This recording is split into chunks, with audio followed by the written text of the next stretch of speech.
Patay ang isang driver habang kritikal ang isang taong gulang niyang anak matapos salpukin ng dump truck ang kanilang kotse sa bahagi ng Gerona, Tarlac. Damay rin ang ibang sasakyan nang mawala ng kontrol ang truck. At nakatutok si Van Mayrina. Sa video na kumakalat online, makikitang yuping-yupi ang kotseng ito na nakahambalang pa sa daan.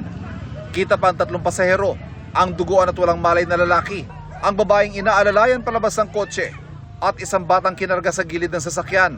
Kasunod ito ng malagim na disgrasyang kinasangkutan nila bandang alas 8 ng umaga kanina sa barangay Parsolingan, Gerona, Tarlac. Sa investigasyon ng pulisya, sinalpok ng isang dump truck ang kotse. Nawala ng kontrol ang driver ng truck dahil sa hindi pa matukoy na mechanical problem.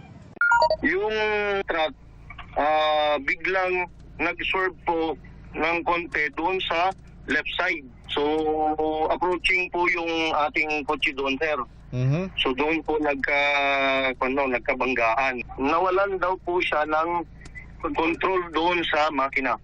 Dead on arrival sa Tarlac Provincial Hospital ang driver ng kotse. Nasa intensive care unit ng parehong ospital ang isang taong gulang nilang anak na babae. Ang ina, ligtas at walang tinamong sugat. Nakikipag-ugnayan na raw ang abogado ng may-ari ng truck sa mga biktima. Sa isa pang viral video, makikitang may iba pang nadamay na sasakyan, pati ang tricycle na halos mayupi na rin matapos maatrasan. Patag at diretsong highway na pinangyarihan ng aksidente.